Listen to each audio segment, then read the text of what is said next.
अच्युतं केशवं कृष्णदामोदरं रामनारायणं जानकीवल्लभम् अच्युतं केशवं कृष्णदामोदरं रामनारायणं जानकीवल्लभम्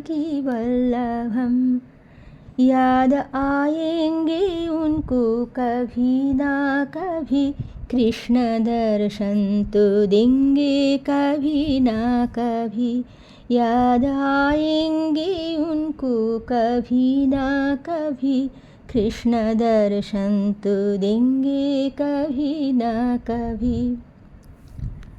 ভগবান কৃষ্ণ যে নন্দরাজা এবং গোপবৃদ্ধদের ইন্দ্র মহোৎসব না করে গো ব্রাহ্মণ এবং গোবর্ধন পর্বতের যজ্ঞ করতে বলেছিলেন, তা শুধু এদের প্রতি গোপালকদের ঋণের কথা স্মরণ করিয়ে দেওয়ার জন্যই নয়। ভাগবত পুরাণে শ্রীকৃষ্ণের উপদেশের পিছনে আরও একটি নিগূঢ় কারণ উক্ত হয়েছে। সেটি হল ইন্দ্রের দর্পনাশ। ভাগবত পুরাণে বলা হয়েছে, কালাত্মনা ভগবতা শক্রদর্পং জিঘাংসতা প্রোক্তং নিশম্য নন্দাদ্যা সাধ্ব গৃহ্ণন্ত তদ্বচঃ। ইন্দ্র দেবরাজ, তিনি দেবতাদের অধীশ্বর। বজ্রসহ মেঘ, বিদ্যুৎ এবং প্রবল ঝড় তার সৈন্যসমূহ, ঐরাবত তার বাহন। এদের বলে বলিয়ান ও পরাক্রমী ইন্দ্রের গর্ব অত্যন্ত বৃদ্ধি পেয়েছিল। মর্ত্যবাসীদের কাছ থেকে সাড়ম্বর পূজা পেয়ে তিনি নিজেকে দেবতাদের মধ্যে শ্রেষ্ঠ ভেবে নিয়েছিলেন।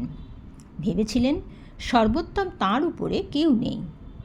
দর্পহারী ভগবান কৃষ্ণ বুঝেছিলেন ইন্দ্রকে শাসনের প্রয়োজন। তিনি অনুভব করেছিলেন ইন্দ্রকে বোঝানো দরকার যে রাজা হিসাবে তিনি স্বনির্বাচিত হননি। দেবতাদেরও দেবতা স্বয়ং নারায়ণ তাঁকে এই অধিকার দিয়েছেন। যে কোনো সময় তিনি স্বর্গরাজ্য শাসনের সেই অধিকার থেকে তাঁকে বিচ্যুত করতে পারেন। অধিকারী নিযুক্ত সকল ক্ষমতাবান ব্যক্তিরই ইন্দ্রিয় সংযম সহ ক্রোধ, লোভ, দম্ভ প্রভৃতি বর্জিত হয়ে সকর্তব্য পালনীয়। মনু বলেছেন, বিনীতাত্মা হি নৃপতের ন বিনশ্যতি কর্হিচিৎ, অর্থাৎ যে রাজার ইন্দ্রিয়গুলি সংযত তিনি রাজধর্ম পালনে সক্ষম হন, তার কখনো বিনাশ হয় না। অর্থশাস্ত্রকার কৌটিল্য পৃথিবীপতিদের সতর্ক করে বলেছেন, অবশ্যেন্দ্রিয়শ্চাতুরন্তপি রাজা সাদ্য বিনশ্যতি, অর্থাৎ চতুর্সমুদ্র পর্যন্ত বিস্তৃত পৃথিবীর অধীশ্বর হলেও অজিতেন্দ্রীয় রাজা শীঘ্রই বিনাশপ্রাপ্ত হন। দেবরাজ ইন্দ্র গর্ব ও অহমিকার বশবর্তী হওয়ায় দেবতাত্মা শ্রীকৃষ্ণ ব্রজবাসীদের দ্বারা প্রদত্ত তাঁর সসম্ভার পুজোর আয়োজন বন্ধ করে দিয়ে তাঁকে শাসন করেছিলেন। কৃষ্ণের উপদেশে ব্রজবাসীরা তার পূজা না করায় অহংকারের অবলেপতু হিতাহিত জ্ঞানবর্জিত দেবরাজ ইন্দ্র কৃষ্ণসহ নন্দ প্রভৃতি সকল গোপালকদের প্রতি অত্যন্ত ক্রুদ্ধ হলেন। ইন্দ্রস্তদাত্মনঃ পূজাং বিজনায় বিহতাং নৃপ গোপীভ্য কৃষ্ণনাথেভ্য নন্দাদেভ্যশ্চুকোপসঃ। অপরিসীম দর্পের ভরে ভগবান কৃষ্ণের মহিমার কথা বিস্মৃত হয়ে ইন্দ্র কৃষ্ণকে বাচাল, মূর্খ, অজ্ঞ, পণ্ডিতম্মন্য ইত্যাদি রূপে ভর্ৎসনা করে অবমাননা করার স্পর্ধা দেখালেন। বাচালং বালিশং স্তব্ধম অজনং পণ্ডিতমানিনম কৃষ্ণং মর্ত্যমুপাশ্রিত্য গোপা মে চক্রুরপ্রিয়ম। হরিবংশে বর্ণিত হয়েছে, ক্রুদ্ধ ইন্দ্র তাঁর মেঘ সৈন্যদের মধ্যে শ্রেষ্ঠ সংবর্তক নামক পর্বত প্রমাণ মেঘেদের আহ্বান করে 7 রাত ধরে ভারী বর্ষণ ও প্রবল ঝড়ের দ্বারা ব্রজবাসীদের তাদের জীবন ধারণের প্রধান উপায় গোধন সহ বিনাশ করার নির্দেশ দিলেন। আজীব ইয়ঃ পরস্তেষাং গোপত্বং চ যতস্মৃতম তা গাবঃ সপ্তরাত্রেণ পীড্যন্তাং বর্ষমারুতৈ। দেবরাজ নিজও ঐরাবত হস্তিতে আরোহণ করে মরুদ্গণ সহ নন্দগোষ্ঠ ধ্বংস করতে দৃঢ় প্রতিজ্ঞ হয়ে ব্রজের দিকে ধাবিত হলেন।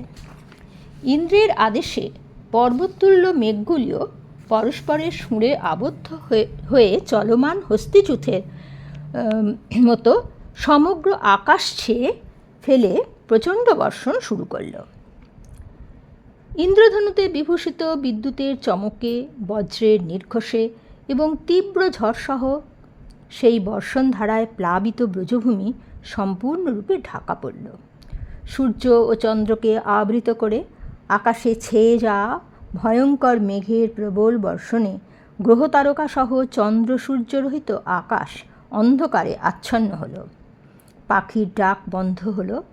নদীর জলের বেগে নদী তীরস্থ বিশাল বিশাল বৃক্ষ ভেসে গেল।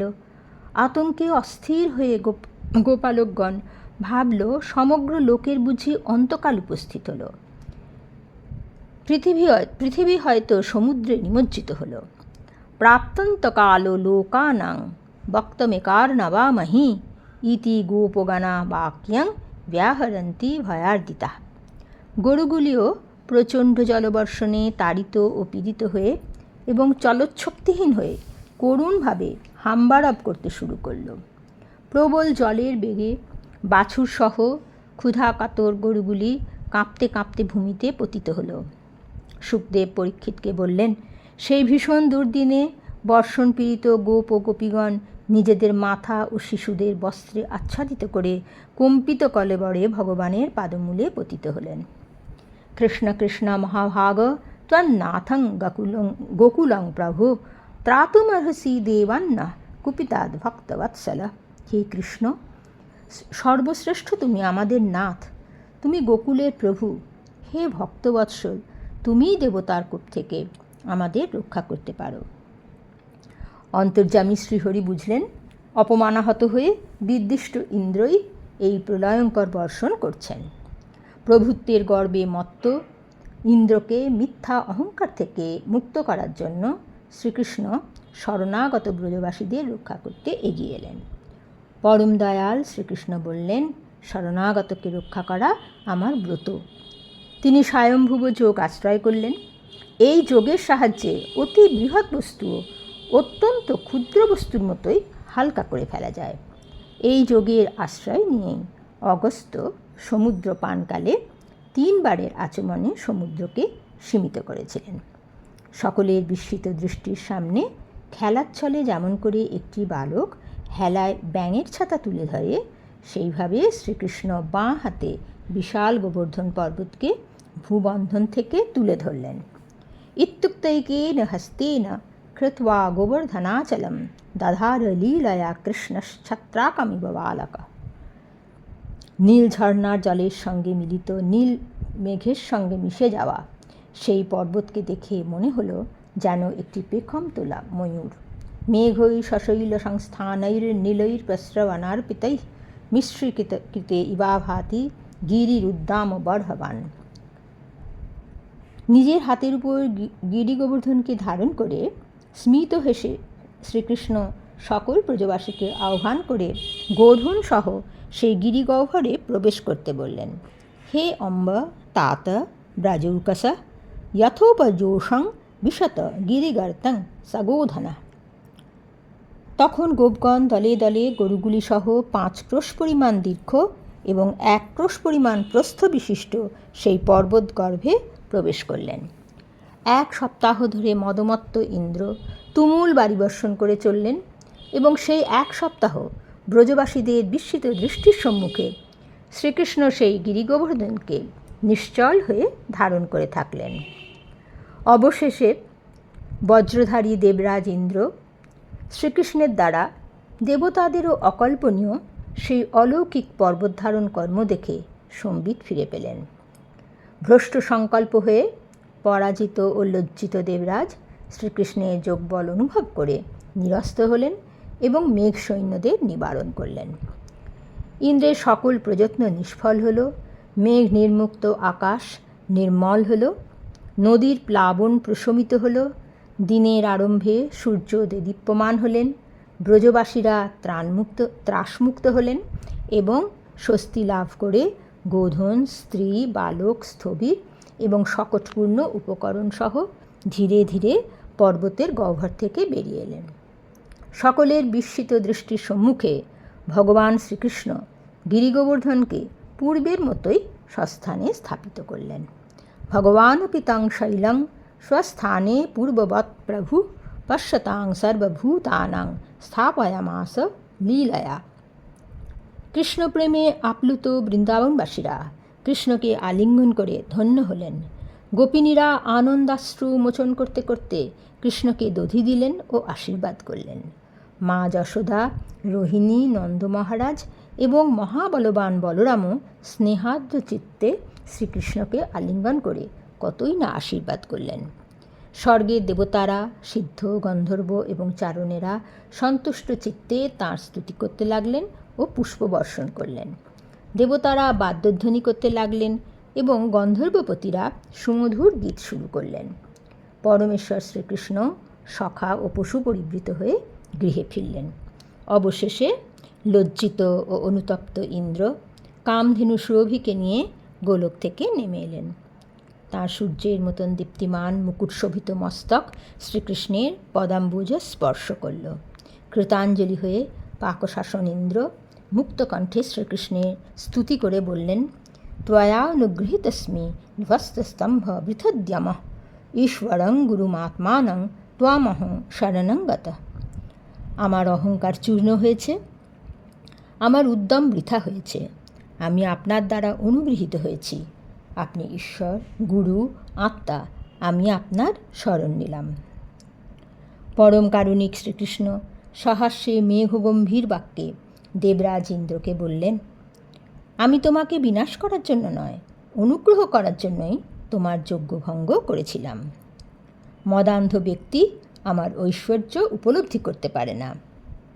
আমি যাকে অনুগ্রহ করি তাকে সম্পদ ও ক্ষমতা থেকে বিচ্যুত করি না।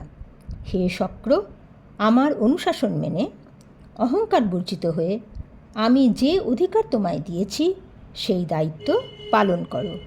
তোমার মঙ্গল হোক। গম্যতাং শক্র ভদ্রং বঃ ক্রিয়তাং মেনু শাসনম স্থিয়তাং স্বাধিকারেষু যুক্তৈর্ব স্তম্ভবর্জিতৈ। সুরভিও কৃষ্ণ বন্দনা করে নিজের দুধে কৃষ্ণকে অভিষিক্ত করলেন। দেবরাজ ইন্দ্র ঐরাবতীর করোদ্ধৃত আকাশগঙ্গার জলে ভগবানকে স্নান করালেন। শ্রীকৃষ্ণকে গোবিন্দ নামে অভিহিত করে তাঁর স্তুতি করলেন। আসুন আমরাও ভগবান শ্রীকৃষ্ণের নাম সংকীর্তন করি। হরে কৃষ্ণ কৃষ্ণ কৃষ্ণ হরে হরে, হরে রাম রাম রাম হরে হরে, হরে কৃষ্ণ কৃষ্ণ কৃষ্ণ হরে হরে, হরে রাম রাম রাম হরে হরে, হরে কৃষ্ণ কৃষ্ণ কৃষ্ণ হরে হরে, হরে রাম রাম রাম হরে হরে।